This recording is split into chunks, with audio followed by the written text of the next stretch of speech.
आहे, पण महाराष्ट्रात काढून घे. शंकराचार्यांचा हिंदुत्ववादी जे आहेत ना शिवसेनेवाले डुप्लिकेट, आशीर्वाद महाग पडले बहुतेक शंकराचार्यांना. काय नेमकं कारण काय आहे? कारण तुम्ही समजून घ्या, कारण तुम्ही समजून घ्यावे.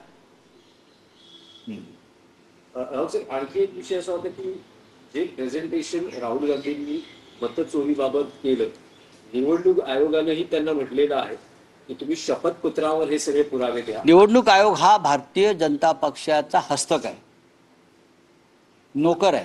हे जे वारंवार आम्ही म्हणतो, राहुल गांधींनी जी माहिती दिली ती स्वतःची माहिती नाहीच आहे, ती त्यांच्या वेबसाईटवर आहे. त्यांच्या वेबसाईटवरून हा क्राईम त्यांनी शोधला.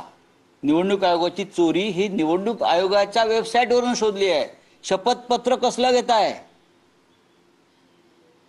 मी जे म्हणतोय ना, आणि जे प्रेझेंटेशन राहुल गांधीजींनी दिलं, ज्याला आम्ही पाठीमागे बसून पाहत होतो सगळे, ते सांगतो आम्हाला कळलंय ते पाठी वाचल्यामुळे.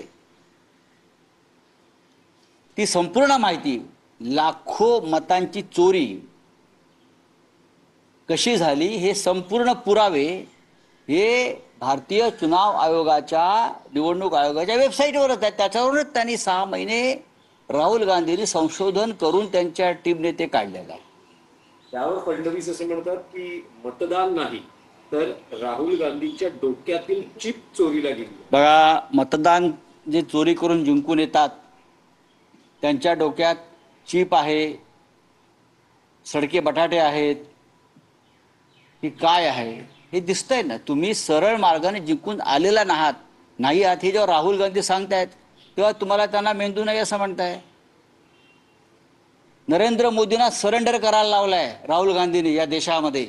सळो की पळो करून सोडलेला आहे राहुल गांधीने या देशामध्ये, समजलं. प्रेसिडेंट ट्रम्प पुढे राहुल गांधींनी सांगितलंय, प्रेसिडेंट ट्रम्प पुढे मोदी कसे शरणागत झालेले आहेत. किंवा कोणाच्या डोक्यात चिप आहे आणि नाही, यांच्या डोक्यात जर चिप असती तर ऑपरेशन सिंदूर प्रेसिडेंट ट्रम्पच्या दबावाखाली आणि थांबवलं नसतं. हो, चला. निवडणूक आयोग जे राहुल गांधीच्या यांना पत्र लिहून हे सांगते की तुम्ही मिसलेड करता. अजिबात नाही. प्रूफ निवडणूक आयोगांना बघा, निवडणूक आयोग हे खोटं बोलत आहे. निवडणूक आयोग हे मोदी शहांचं गुलाम आहे. चोराला चोर साथीदार आहे. इकडे ही सगळी माहिती, मतांच्या चोरीचं प्रत्येक प्रकरण, प्रत्येक घटना आणि प्रत्येक गुन्हा हा निवडणूक आयोगाच्याच वेबसाईटवर आहे. त्यातून हे संशोधन करून राहुल गांधींनी काय लाखो मतं कशी घुसवली हे दाखवलं. आज कर्नाटकमध्ये मार्च करणार आहेत, सोमवारी सगळेजण निवडणूक आयोगावर मार्च करणार आहेत. महाराष्ट्राच्या संदर्भामध्ये ऑब्जेक्शन घेतलं तर महाराष्ट्रामध्ये सुद्धा असे मार्च किंवा रॅली काढली. त्याच्यावरती आम्ही काल चर्चा केली. दिल्लीमध्ये सुद्धा त्या संदर्भात अशा प्रकारचा मार्च 11 तारखेला निघण्याची शक्यता आहे. आम्ही त्यात सामील होऊ. राहुल सर, आणखी एक विषय होता की एका बाजूला इंडिया अलायन्सची मीटिंग होत असताना त्याच दिवशी एनसीपी शरद पवार पक्षाच्या खासदार सुप्रिया सुळे या काही विषयांवर पंतप्रधानांची भेट घेतात आणि त्यांनी त्याच वेळेला सोनिया गांधींचाही भेट घेतली, खरगे साहेबांचाही सत्कार केला. हँडलूम दिवस होता असं त्यांचं म्हणणं आहे. आता त्या दिवशी काय ते हँडलूम डे होता. हँडलूम डे,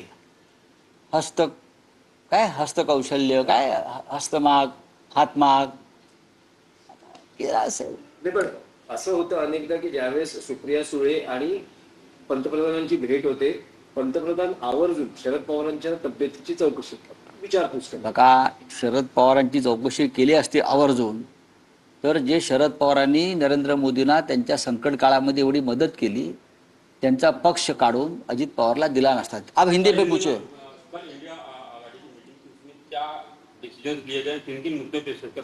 देखिए, इंडिया आघाड़ी की बैठक में तो बहुत से दल शामिल हो गए जो मेंबर है इस आघाड़ी के, ब्लॉक के, इंडिया ब्लॉक के. तो शिवसेना पार्टी चीफ उद्धव ठाकरे जी थे, आदित्य ठाकरे जी थे, मैं खुद था, स्वयं था. राहुल जी ने प्रेजेंटेशन दिखाया वोट चोरी का, बहुत ही धक्कादायक रहा. बाद में एक स्नेह भोजन हुआ बहुत अच्छी तरीके से. राहुल गांधी ने जाकर सभी के टेबल पर आग्रह किया